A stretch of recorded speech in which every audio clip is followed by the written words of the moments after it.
Que Dieu soit loué, que le Seigneur soit exalté. Nous voici en train de poursuivre notre enseignement sur le mariage, les clés d'un mariage heureux. Donc, aujourd'hui, nous voulons traiter de la célébration de ton mariage. La célébration de ton mariage. Et j'ose croire que cette étude soutient beaucoup de personnes la suivent et sont également bénies. Et comme vous suivez avec moi, n'oubliez surtout pas de liker la vidéo et surtout de vous abonner, d'accord, pour davantage de bénédictions et de vidéos. Donc nous voyons la célébration de ton mariage. Mon plus grand souhait, c'est que tu te maries. Amen. Donc nous allons ensemble dans le livre de Genèse au chapitre 2, Genèse chapitre 2, le verset, à partir du verset 21 jusqu'au verset 23. Genèse chapitre 2, à partir du verset 21. La parole de Dieu déclare ceci. Alors l'Éternel Dieu fit tomber un profond sommeil sur l'homme qui s'endormit. Il prit une de ses côtes et referma la chair à sa place. L'Éternel Dieu forma une femme de la côte qu'il avait prise de l'homme et l'amena vers l'homme. Et l'homme dit, voici cette fois celle qui est os de mes os et chair de ma chair. On l'appellera femme parce qu'elle a été prise de l'homme. Amen. Donc, c'est cette partie de la Bible que nous allons étudier, vraiment pas à pas, et beaucoup de leçons seront ici tirées de cette fourchette biblique. Mais nous allons aller étape par étape. Dans le verset 21, suivons bien les termes. Dieu va dire, la Bible dit que Dieu fit tomber l'homme dans un sommeil profond. Parlons bien de la célébration de ton mariage. Nous parlons de la célébration de ton mariage. Avant de célébrer le mariage, il y a quelques petites étapes. Donc ici, Dieu fait tomber l'homme dans un sommeil profond. Quand tu veux déjà entrer dans le mariage, apprends à être dans un sommeil profond. Il ne s'agit pas d'un sommeil physique, naturel. Non, non, non, non, pas dans ce sens, s'il vous plaît. Je parle ici, en fait, c'est le fait de se mettre à part. C'est le fait de faire le vide dans sa tête. Si peut-être au début vous disiez, bon, moi j'aimerais épouser une femme de telle couleur de peau, j'aimerais épouser une femme de telle corpulence, j'aimerais épouser une femme de tel niveau d'études, j'aimerais épouser une femme En fait, quand vous préparez, quand le temps du mariage sonne, je vous assure, et que vous avez commencé à chercher, vous avez du mal à vous retrouver, oui, c'est parce que c'est le temps. Et parce que vous avez mal engagé le processus. Que faire maintenant quand vous êtes dans cette étape? C'est de faire le vide dans votre tête. Faites le vide dans votre esprit. Enlevez les critères qui n'ont pas lieu d'être. Vous comprenez? Le seul critère qui puisse exister, que ce soit une personne convertie, une personne qui a donné sa vie à Jésus, qui a été transformée par le Seigneur, s'il vous plaît. Donc voilà ici le critère primordial, c'est que ce soit une personne en Christ. Maintenant, en ce qui concerne la couleur de peau, je vais épouser un noir, je vais épouser un blanc, je vais épouser une blanche, je vais épouser une métisse, je veux... Non, arrêtez ça. Ça, ce sont des raisonnements païens charnels. Je vais vous le dire, toutes les personnes qui ont tenté de se mettre des critères ont parfois vieilli même sans s'être mariées. Arrêtez de mettre des critères bidons. Vraiment, arrêtez ça, chers amis. On ne met pas des critères bidons. Oh, je vais m'épouser forcément un homme riche. Vraiment, il faut qu'il soit riche, comme s'il va me mettre en haut. Toi aussi, tu ne peux pas mettre quelqu'un en haut. Qui t'a empêché de t'épanouir? Qui t'a empêché de faire l'école? Qui t'a empêché de faire le business? Hein? Toi aussi, tu peux mettre quelqu'un en haut. Donc, il faudrait que nous puissions changer de mentalité. Comme je l'ai dit, au risque même de me répéter, faites le vide dans votre esprit. Vous faites le vide et vous faites confiance à Dieu et à Dieu seul. Et vous vous mettez dans la prière. Vous arrêtez de vous faire voir, de courir à gauche, droite. Apprenez à rester chez vous. Travail, maison. Église, maison.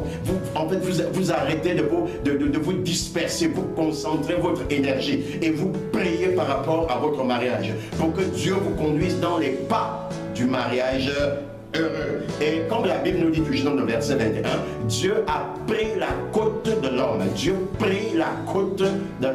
Il prit une des côtes de l'homme.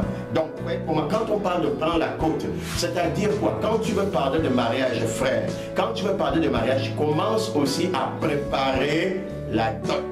Vous comprenez? L'homme a doté sa femme en donnant sa côte. C'était un prix fort. L'homme a donné, il a payé quelque chose pour avoir la femme. On ne gagne pas la femme en ne faisant rien, en croisant les bras et en espérant qu'elle va nous tomber du ciel comme ça. Non, tu as prié, c'est vrai. Dieu t'a même montré la femme que tu vas épouser, c'est vrai. Mais prépare-toi aussi en conséquence parce que la famille de la sœur te donnera une liste pour la dot. Alléluia. Tu te prépares et tu payes la dot. C'est ça un homme. Tu te prépares et tu payes la dot. Dis avec moi, je vais payer la dot. Alléluia. Le Seigneur va t'aider. D'accord? Et puis, la Bible dit que donc Dieu prit une des côtes de l'homme. Aujourd'hui, on dit que l'homme, l'être humain, a 12 paires de côtes. Autrement dit, 24 côtes. Maintenant, si on essaie de tenir compte de ce passage biblique, ça veut dire que l'homme avait au départ 25 côtes. Et Dieu en a retiré une pour pouvoir faire la femme. Est-ce que vous comprenez? Donc, Dieu n'a pris qu'une côte sur les 25 qu'avait l'homme. Je vais m'adresser aux beaux-parents. Chers beaux-parents, s'il vous plaît. Quand un homme vient pour doter votre fille, s'il vous plaît, prenez seulement le 1 sur 25 qu'il a. Prenez un seul, un 25e. Ne venez pas appauvrir l'enfant d'autrui. Aussi, l'enfant d'autrui, il a aussi fait 9 mois. Il a fait 9 mois dans le ventre. Il a aussi un père et une mère. Est-ce que vous comprenez ça? Ne venez pas appauvrir. La dot n'est pas un moyen pour s'enrichir. Vous ne vendez pas votre fille. Si moi demain je vois quelqu'un qui vient pour m'imposer de telles choses, je vais le chasser. Est-ce que vous comprenez ça? On ne vend pas sa fille. Ne vendez pas vos enfants. Ce ne sont pas des objets, chers beaux-parents. Vous avez compris? Vous ne prenez que le 1/25e, qu'une infime partie. C'est symbolique la dot. D'accord? C'est symbolique. C'est comme lorsque dans nos villages, il nous arrivait parfois comme ça autour d'une table, d'accord, sous l'arbre à pala, de manger la cola ensemble avec les invités, de partager de l'arachide avec ceux qui sont venus nous voir, ou bien je ne sais pas encore, autre chose. Est-ce que vous comprenez? Donc, ne prenez pas, n'appauvrissez pas ceux qui viennent épouser vos enfants. Alléluia. Donc, considérez que ce qui est dit, ne prenez pas cela comme des paroles d'un homme. Non, ce sont des paroles de Dieu. Est-ce que vous comprenez? Donc ici, vous voyez maintenant dans le verset 22, pour ceux qui nous prennent en chemin. Donc nous sommes dans Genèse chapitre 2. Maintenant nous passons au verset 22 pour toujours traiter de la célébration de ton mariage. La Bible dit que Dieu forma la femme. Dieu forma une femme de la côte qu'il avait prise de l'homme. Donc Dieu forma la femme. Je m'en vais vous dire que la vraie femme, c'est celle qui a été formée par Dieu lui-même. Suivez mon regard. La vraie femme, c'est celle qui a été formée par Dieu lui-même. C'est celle qui a été brisée. C'est une femme qui a donné sa vie à Jésus. C'est une femme que le Seigneur Jésus a transformée, a enlevé la nature du péché. Je vous dis que quand vous épousez une femme qui n'a pas été brisée par le Seigneur, je vous assure, vous la mettez à la maison, cette femme-là va vous briser. Elle va vous briser. Peu importe, vous pouvez être un homme calme, vous allez devenir un homme nerveux. Vous allez devenir un homme violent. Vous allez devenir peut-être même un homme qui va découcher. Vous allez devenir même un homme qui risque d'abandonner le Seigneur. Je vous dis, vous risquez même de devenir meurtrier. Vous risquez de la tuer. Et vous allez faire la prison, ou bien même vous suicider vous-même. Et si vous vous suicidez, c'est l'enfer. Est-ce que vous comprenez? Donc, faites attention. Une femme qui n'a pas été brisée par le Seigneur, je vous dis, ce n'est pas une femme faite pour le foyer. Ne dites pas, je vais la prendre comme ça et puis je vais la briser à la maison. Tentez, vous verrez. Ceux qui l'ont déjà fait, ceux qui ont déjà posé ce pas-là, comprennent et savent de quoi je parle. C'est difficile. Ce n'est pas parce qu'elle vient à l'église, dès qu'elle arrive à l'église, Tous les frères regardent, oh quelle nouvelle, la nouvelle la brille, hein? Et tout le monde court, pasteur, vraiment, moi je vais épouser cette soeur. Je te dis, tu fais l'erreur là, tu vas souffrir. Si cette femme n'est pas encore brisée, même si elle vient à l'église, même si elle prie, elle dit, je crache maintenant le feu, je te dis, tu tentes, tu es foutu. Il faut d'abord que Dieu ait brisé cette femme. Et quand une femme est brisée, il y a des signes qui ne cachent pas. Est-ce que vous comprenez? Maintenant, autre chose également. Quand on nous parle ici de la côte de l'homme, je vais attirer l'attention de certaines personnes. On nous parle de la côte de l'homme. Dieu prit la côte de l'homme. Si Dieu a pris la côte de l'homme pour faire la femme, ça veut dire que dans la logique vraie, vous devrez, vous les hommes, j'attire l'attention de mes frères, s'il vous plaît, j'attire votre attention, mariez les femmes qui sont de la même génération que vous. Est-ce que vous comprenez ça? Quand vous prenez une femme, parce que quand vous voyez l'homme, on a pris une côte de l'homme. Ce n'est pas qu'on avait pris une côte de, je ne sais pas, de quelqu'un d'autre, c'était de sa génération. La côte qui vient de lui pour faire la femme. Épouse une femme de ta génération. Vous comprenez? Et vous épouserez une femme de votre génération. C'est pour éviter, je vous dis, éviter les AVC. Parce que, imaginez, vous avez 50 ans et puis vous allez épouser une jeune fille de 18 ans ou de 20 ans. Ça paraît bien. Oh, elle est encore fraîche. Vraiment, elle est forte. Je vous dis que vous courez le risque d'avoir un AVC avant les 2 ans qui vont suivre. Vous courez le risque d'avoir un AVC. C'est difficile. Plus elles sont jeunes, moins elles ont de l'expérience dans ce qui concerne le mariage. Je n'en fais pas une loi, d'accord, une loi générale.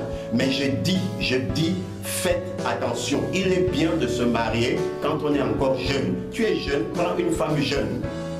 Faites comme ça pour pouvoir gagner. Sinon, c'est l'AVC assuré. Sinon, c'est la crise cardiaque assurée. Sinon, c'est l'hypertension. Je vous dis, elle casse la tête. Allez-y demander, les gens vont vous le dire, je vous dis. Donc, maintenant, si vous êtes prêts à la supporter, supportez tout ce qu'elle va faire, parce qu'elle est enfant, elle va agir comme un enfant de son âge. Si vous êtes prêts à la supporter, ok, prenez-la. Mais quand elle va faire ça, supporter, vous tombez malade, ok, allez-y à l'hôpital ou bien priez bien, Dieu va vous aider aussi. Voilà. Donc, comprenez aussi que c'est Dieu qui amena la femme vers l'homme. Dieu va amener la femme vers l'homme. On est toujours au verset 22. Dieu amena la femme vers l'homme. Donc, ce n'est pas l'inverse. Ce n'est pas l'homme qui est parti prendre la femme dans le monde et puis l'a emmener vers Dieu. Non. Ce n'est pas l'homme qui allait chercher une païenne pour dire je l'amène et puis je vais la convertir. Tante, tu me diras. Tu me diras. Ceux qui ont fait l'expérience, je vous dis, j'ai tellement traité des cas similaires. Les gens pleurent, les hommes pleurent, les femmes même qui ont aussi tenté de le faire pleurent. Ne faites pas cette erreur. À 99%, ça ne marche pas. C'est Dieu qui a emmené la femme vers l'homme. Ce n'est pas l'homme qui a emmené la femme vers Dieu. N'allez pas chercher les païens pour les amener dans l'église dans le but de les marier. C'est une erreur. Si tu as évangélisé, ok, si plus tard, que finalement Dieu te conduit vers cette personne et que tu manifestes l'amour pour cette personne et vice versa et qu'il y a mariage, c'est une bonne chose. Mais n'allez pas dans le monde évangéliser avec le but d'amener les gens et les faire passer pour des personnes converties que vous voulez épouser. C'est la souffrance. Et vous voyez, la Bible nous le dit dans le livre d'1 Corinthiens chapitre 7. Le verset 39, la Bible nous exige de n'épouser que les personnes en Christ. Tu veux te marier, marie une femme de ton assemblée ou bien une femme d'une autre assemblée, mais pourvu que ce soit une chrétienne, pourvu que ce soit un chrétien. Voilà. Donc, dans le verset 23, voici, quand l'homme va arriver, l'homme va dire, voici cette fois celle qui est os de mes os. Pourquoi? Parce que dans le verset 21, Dieu va présenter toute une gamme de bêtes, d'animaux à l'homme. L'homme va donner des noms, mais à la fin, la Bible nous dit, l'homme ne trouvera pas d'aide semblable à lui. Il n'a pas trouvé une femme dans ce groupe-là. Donc il avait eu le choix.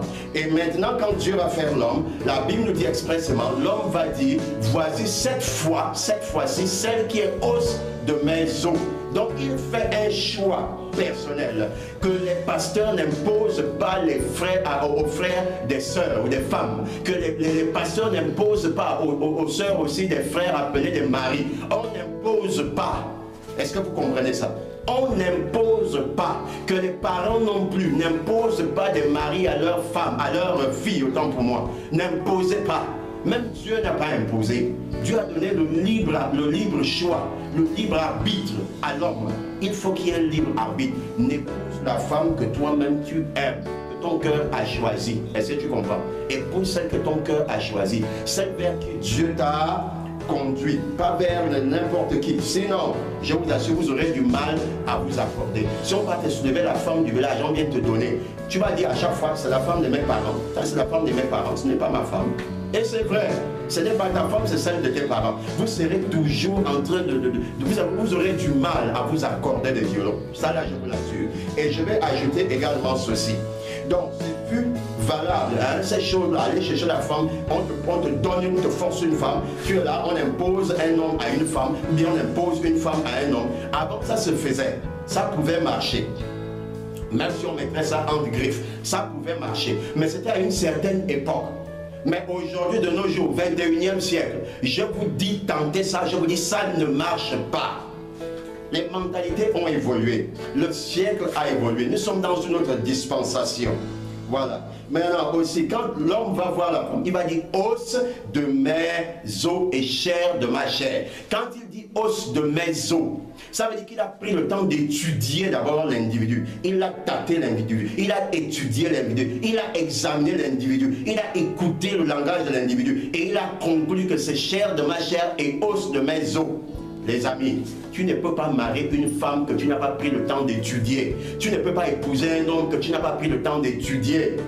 C'est la période des fiançailles. Les fiançailles, c'est une période d'abord qui consiste à vous étudier l'un et l'autre, à vous accorder les violons, à vous dire, bon, comment est-ce qu'on va faire, qu'est-ce qu'on va faire de notre foyer, combien d'enfants est-ce que nous allons avoir, quelle va être la gestion financière dans notre couple. C'est le moment de planifier comment sera votre vie future. Je vous assure, vous le faites. Si vous ne planifiez pas, celui qui ne planifie pas pour réussir est en train de planifier pour échouer.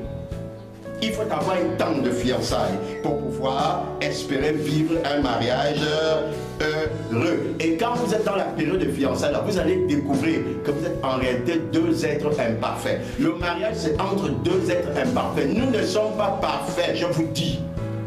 Nous ne sommes pas parfaits. L'homme, tu n'es pas parfait. La femme, là, tu n'es pas parfaite. Il y a des défauts. La seule personne qui est parfaite en nous, c'est Jésus. C'est Jésus qui en nous rend parfait. C'est-à-dire quand Dieu regarde, Dieu dorénavant voit un être parfait. Mais vous-même en soi, vous n'êtes pas parfait. Vous avez compris maintenant? Maintenant, imaginez-vous donc, Dieu met ensemble deux êtres imparfaits. Et quand il vous met ensemble, vous devrez maintenant vous entendre, vous devrez prier pour pouvoir, et soyez francs pendant la période des fiançailles. Dites-vous les vérités. Pour savoir est-ce que je pourrais supporter ça. Si au sortir de la période de fiançailles, vous avez conclu que tu as conclu que je peux supporter le comportement de cette femme-là. Oui, je peux supporter le comportement de cet homme-là. Si tu es prêt à supporter, ok, maintenant vous vous engagez dans le mariage en connaissance de cause. Parce que vous n'êtes pas des anges. Même si on dit souvent à la femme, oh tu es mon ange. La femme n'est pas un ange. L'homme là n'est pas un ange. Nous sommes des êtres humains, faits de chair et de sang, avec nos défauts. C'est compris? Voilà, beaucoup se sont divorcés parce qu'ils ont cru qu'ils épousent, comme ils épousaient à l'église, c'est une femme parfaite, c'est un homme parfait. C'est faux. Nous ne sommes pas parfaits. On s'entend, on se comprend, on fait des concessions grâce à l'amour. C'est pourquoi on dit à l'homme d'aimer. Parce que si tu ne te maries pas par amour, je te dis que tu vas divorcer de cette femme-là. Il faut d'abord aimer la personne là, sinon tu vas divorcer de cette femme là. Quand il regarde la femme, il dit on l'appellera femme. Quand il dit on l'appellera femme, c'est parce que dans son cœur il y a l'amour qui s'est manifesté. Si tu n'aimes pas, n'épouse pas. Même si tu as eu la révélation, il y a un ange qui est venu te parler, je te dis si tu n'aimes pas la personne, ne l'épouse pas. Sinon tu vas souffrir. Parce que quand il y aurait des manquements, c'est grâce à l'amour là que tu vas couvrir les fautes. Vous voyez, l'amour couvre une multitude de fautes. Mais s'il n'y a pas l'amour dans le cœur au moment où vous mariez, je vous assure, il n'y aura rien pour couvrir les fautes. Les fautes seront comme amplifiées par une loupe diabolique. Vous allez divorcer, je vous dis. Vous allez divorcer. Vous risquez même de vous entretuer. C'est dangereux. J'insiste. Celui qui a compris, là, Jésus disait, celui qui a des oreilles pour entendre, qu'il entende. Je m'en vais vous dire que l'absence de l'amour, en fait, j'aime souvent dire la magie de l'amour. Quand il y a l'absence de la magie, il faut aussi savoir que le mariage implique l'accord des parents. On ne va pas à l'église s'entendre avec le pasteur pour célébrer le mariage en cachette. Non, ça ce n'est pas un bon mariage. Vous avez une grande restitution à faire si vous l'avez déjà fait.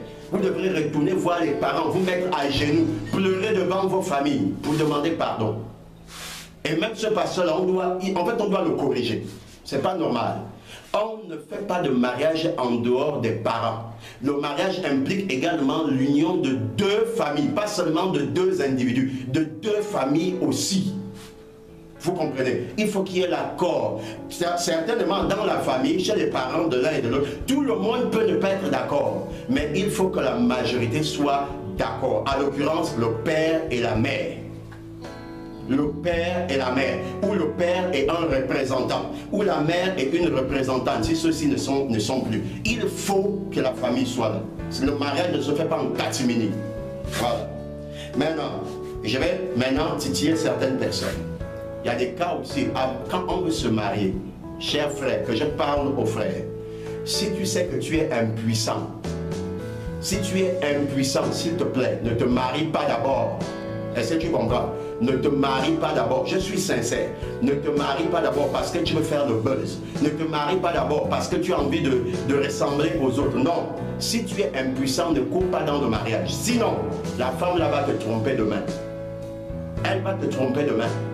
Si tu es impuissant, retourne d'abord voir ton pasteur. Sois sincère avec ton pasteur. Parle à ton pasteur. Pasteur, j'ai un problème.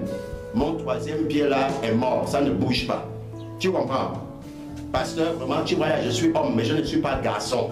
Tu lui parles. Ton pasteur va te donner des conseils. Il va prier pour toi. Vous allez même aller, il va même t'encourager à aller à l'hôpital. Vous allez être suivi. Mais j'ai confiance que la prière de l'homme de Dieu dans ta vie va te guérir. Alléluia. Je prie que ceux-là qui ont le problème là soient guéris au nom de Jésus-Christ. Alléluia. Crois au Seigneur. La prière fervente du juste a une grande efficacité. La Bible dit que si nous sommes malades, nous devons aller les uns vers les autres pour avoir la guérison. C'est un conseil d'or que je viens de te donner, cher frère, chère sœur. Maintenant, et peut-être je vais peut-être attirer aussi l'attention parce que des pasteurs, nous les pasteurs, quand on veut marier les frères, on veut marier les sœurs. Quand on voudrait marier un couple de frères et sœurs, quand on voudrait les marier, avant le mariage, je crois qu'il serait bien que l'on puisse trouver un mécanisme de contrôle. Un mécanisme de contrôle pour savoir si le frère est puissant ou pas, s'il est apte ou pas. Il faut qu'il y ait un mécanisme de contrôle.